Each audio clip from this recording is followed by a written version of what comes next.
दोस्तों, ऐसे ही मजेदार अपडेट के लिए चैनल को सब्सक्राइब कर दीजिए।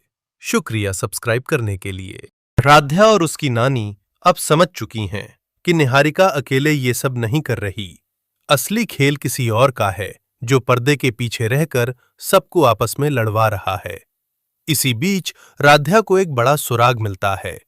टाइमर वाला बम कोई बाहर वाला नहीं बल्कि घर के अंदर वाले व्यक्ति ने लगाया था। ये जानकर उसका शक और गहरा हो जाता है। दूसरी तरफ निहारिका धीरे धीरे घर में अपनी जगह मजबूत करने लगती है।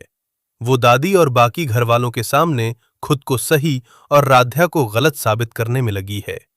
लेकिन असली ट्विस्ट तब आता है जब एकता भाभी का व्यवहार अचानक बदलने लगता है। वो कभी राध्या के खिलाफ बोलती हैं तो कभी छुप छुप कर उसके लिए चिंता भी दिखाती हैं। यहीं से शक पक्का होता है कि एकता कुछ छुपा रही है। इधर उर्मिला बुआ को भी नानी पर शक हो जाता है। वो बार बार कमरे में झांकने की कोशिश करती है और एक दिन उसे नानी के भेष के पीछे की सच्चाई की हल्की झलक मिल जाती है। लेकिन पूरी सच्चाई सामने आने से पहले ही कोई उसे रोक देता है। यानी घर में कोई ऐसा भी है जो नहीं चाहता कि सच बाहर आए। सबसे बड़ा धमाका तब होगा जब पूजा के दौरान राध्या नानी के भेष में ही एक चाल चलेगी।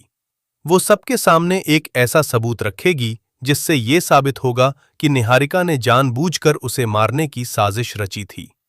लेकिन जैसे ही सच सामने आने वाला होगा, असली मास्टरमाइंड सामने आकर सबको चौंका देगा।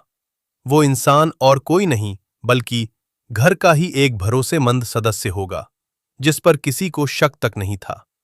उसका मकसद होगा संपत्ति और बदला, और उसने ही निहारिका को मोहरे की तरह इस्तेमाल किया। अंत में प्रथम को भी बहुत बड़ा झटका लगेगा क्योंकि उसे पता चलेगा कि जिस पर उसने सबसे ज्यादा भरोसा किया वही उसके प्यार और परिवार का दुश्मन निकला। अब देखना यह होगा कि क्या राध्या पूरी तरह सच सामने ला पाएगी या फिर दुश्मन एक और नई चाल चलकर सब कुछ फिर से पलट देगा।